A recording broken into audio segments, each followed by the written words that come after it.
Assalamualaikum warahmatullahi wabarakatuh. Waalaikumsalam warahmatullahi wabarakatuh. Alhamdulillah wa syukurillah wa nikmatillah la haula wa la quwata illa billah. Pemirsa, kita akan ikuti dibacain berita yang dipandu langsung oleh seorang kameramen yang sudah berpengalaman. Bung kameramen, apa nih yang dirasa di hati? Baik, Bung Alfian, kemarin kita sudah membahas dari Nasdem, Bung Alfian. Kali ini dari partai Bung Alfian, Banteng. Wah, judulnya dari jpnn.com, masih hari Rabu 20 Juli 2022. Judulnya, Habib Rizik bebas bersyarat. Ruhut Sitompul ingatkan hal ini. Hati-hati. Waduh, si kafir mau ngapain lagi nih, Bung Alfian? Jakarta, politikus PDIP Ruhut Sitompul menanggapi soal ex-imam besar FPI Habib Rizik yang bebas bersyarat hari ini. Ruhut berharap Habib Rizik bisa memegang kepercayaan negara yang memberikannya bebas bersyarat. Waduh, gaya kali nih orang. Sekarang dia diberi bebas bersyarat. Tolong digarisbawahi, bersyarat. Otomatis ada catatan yang harus dia patuhi. Ruhut juga meminta Habib Rizik bisa saling menghormati antar sesama warga negara Indonesia. Wah, gaya banget nih orang nih, Bung Alfian. Kalau disuruh menghormati, kayaknya nggak mungkin. Kalau dianggap Habib Rizik memecah belah lah, kayaknya nggak mungkin Habib Rizik bisa ngumpulin 13 juta orang di Monas, Bung Alfian. Mungkin untuk orang kafir ini, Bung Alfian, apa respon awalnya? Ya mungkin pernah dalam satu edisi saya bersama dengan Ustadz Bahtiar Nasir, iya tuh, Bung pernah Alfian. jumpa dengan beliau yang menurut saya perlu diingat, orang ini sering rekreasi partai ya. Dulu dia ada di partai mana, kemudian ke partai mana, sekarang ke partai mana, dan dia juga harus berhadapan dengan pasal yang cukup serius sebenarnya ketika Natalius Pigai dia gitu kan. Artinya ada proses hukum untuk mengingatkan dia ketika dia menuntut atau mengarahkan telunjuknya kepada Habib Rizik untuk berhati-hati dan segala macam. Jadi mungkin saya yang sebagai orang yang punya hubungan emosional dan hubungan nilai-nilai subjektif dengan Pak Habib Rizik, ya Anda juga berhati-hati dengan omongan Anda dan kelakuan Anda. Itu mungkin penting sebagai bentuk peringatan sebagai anak bangsa. Nah, kembali lagi-lagi ini pernyataan politisi yang tidak punya nilai edukasi. Ngapain ngomong begituan kan? Coba dong, Habib Rizik, ayo dong. Anda kan punya privilege, Anda punya prestasi, pernah mengorganisasikan 212 yang total 13,7 juta orang. Dan sebetulnya kekuatan 212 itu relatif sangat kuat. Iya. Saya ingin mengatakan itu. Tapi karena memang terus-menerus ditutup-tutupi secara pemberitaan, dan terus dilakukan tindakan-tindakan yang sistematik untuk melumpuhkan, dan secara taktis tentu seluruh barisan kekuatan umat Islam tidak akan mengambil langkah-langkah konfrontasi. Jadi intinya kepulangan Habib Rizik adalah rasa syukur yang sangat mendalam di seluruh jaringan keluarga besar umat Islam. Ingat ya Pak, umat Islam Indonesia itu jumlahnya mendekati 90%. Ketika mereka mengalami edukasi yang cukup, sosialisasi prinsip-prinsip hukum-hukum Islam, dan pengertian tentang prinsip-prinsip penegakan dan tata kelola negara Islam, maka sebagaimana dinyatakan oleh Bung Rocky Gerung, bahwa dalam sistem sosial, dalam sistem ketatanegaraan yang bisa mengarahkan pada keadilan dan pola sistem itu, karena Rocky Gerung bukan Islam loh, dia mengatakan itu sebagai sebuah solusi. Betul. Jadi saya pikir lagi-lagi mungkin buat masyarakat umum, mari berpikir jernih, lihat negara kita butuh solusi, bukan butuh sensasi. Betul, kayaknya masyarakat udah pada melek, Bung Alfian, antara Habib Rizik atau Ruhut.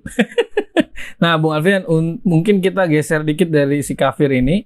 Ini ada berita lagi, Bung Alfian, dari Detik News, dari partainya yang sama di Bung Alfian. Masih Rabu 20 Juli 2022, pengacara Habib Rizik respon senior PDIP. Urusin aja dulu Harun Masiku. Nah, Bung Alfian, saya bacakan beritanya sedikit. Pengacara HRS Aziz Yanuar menanggapi pernyataan politikus senior PDIP Hendrawan Supratikno yang berbicara ciri orang munafik ketika merespon pernyataan HRS tentang negara darurat kebohongan. Aziz meminta PDIP mengurus Harun Masiku. Tolong urusin dulu Harun Masiku saja. baru komentar yang lain. Waduh. Jadi Bung Alfian sedikit lagi, sebelumnya Hendrawan Supratikno merespon pernyataan Habib Rizik yang berbicara soal negara darurat kebohongan. Hendrawan mengatakan pernyataan itu hanyalah pengulangan yang juga pernah diungkap oleh HRS. Itu pengulangan saja dengan dibumbui retorika baru. Pada 1977, Mukhtar Lubis sudah menyatakan salah satu ciri manusia Indonesia adalah munafik, kata Hendrawan. Waduh, nggak jelas banget ya. Padahal nah, Bung Alfian, lagi-lagi dari partai. Saya nggak tahu dia Muslim atau kafir, tapi Habib Rizik sebagai orang, sebagai anak bangsa yang Bung Alfian sampaikan bahwa disertasi atau tesis ya Bung Alfian soal Pancasila yang disampaikan oleh Habib Rizik, beliau menyampaikan tentang situasi Indonesia darurat kebohongan, tapi beliau yang justru marah dinyinyirin. Nih salahnya di mana negeri ini Bung Alfian? Salahnya yang ngomong itu tidak selevel ya. Mungkin menurut saya dengan tulus mengatakan maaf ya. Betul. Dari nama-nama yang dimunculkan tadi si fulan, 1 fulan, 2 fulan, 3 nggak level. Apalagi saya sangat paham yang dikatakan oleh si Hendrawan Supratikno ini. Saya paham. Ada pernyataan ini kan adalah pidato kebudayaan Mukhtar Lubis tahun 1977 di Taman Ismail Marzuki. Dia membahas tentang manusia Indonesia. Dia menyebut memang manusia Indonesia itu diantaranya adalah hipokrit, cenderung pembohong dan munafik. Yang kedua, manusia Indonesia itu tidak mau berproses. Yang ketiga, cenderung instanis. Dan berikutnya tidak mau menghargai kelebihan orang lain. Dan banyak poinnya dalam pidato itu. Dan itu tidak ada hubungan dengan apa yang dikatakan oleh Habib Rizik. Habib Rizik ini mengatakan, siapa orang yang bilang sudah produk 6.000 mobil SMK? Mana buktinya? Siapa bilang orang punya uang 11.000 triliun dalam kantongnya? Kita kan punya utang cuma 7.000 triliun menurut yang versi pemerintah. Ya masih banyak sisanya. Jadi kita boleh dibilang negara tanpa utang. Sebenarnya yang bohong siapa, Pak? Itu yang mungkin jadi penting ya. Saya pikir kebohongan yang dinisbatkan kepada Pak Mukhtar Lubis, ingat, Mukhtar Lubis itu dikenal sebagai wartawan jihad dan dia sempat dipenjara oleh rezim pada saat itu karena dianggap terlalu konfrontasi terhadap pandangan-pandangan terhadap ketidakadilan rezim di masa beliau hidup. Nah, jadi intinya lagi-lagi ya memang benar, maka menurut hemat saya dulu tahun 1965-66 ada permintaan pembubaran PKI. Nah, saya pikir kalau memang prototipenya, stylistnya, kelakuannya, formulanya nggak jauh berbeda, mungkin kalimat itu bisa kembali dikumandangkan dengan kerja-kerja perjuangan yang perlu dilipat gandakan. Jadi intinya kata-kata kebohongan yang diulang, masalahnya apa? Kalau masuk tukang bohong, ya tetap tukang bohong. Ya kan, walaupun dia tahun berapa orang itu berbohong, ya pembohong. Tahun berikut, jadi kalau ada pengulangan tentang sebuah kebohongan, bukan sebuah kesalahan. Rizik adalah seorang ulama yang dikenal punya komitmen nilai moralitas dengan revolusi akhlak yang selalu disuarakan beliau. Iya, baik Bung Alfian. Sangat menarik, dan untuk akhir sesi ini Bung Alfian, saya kok melihat ya, misalnya ceramah-ceramah Bung Alfian tentang bahaya komunisme, bahaya invasi PKI, cukup mereka kalimatkan hoaks.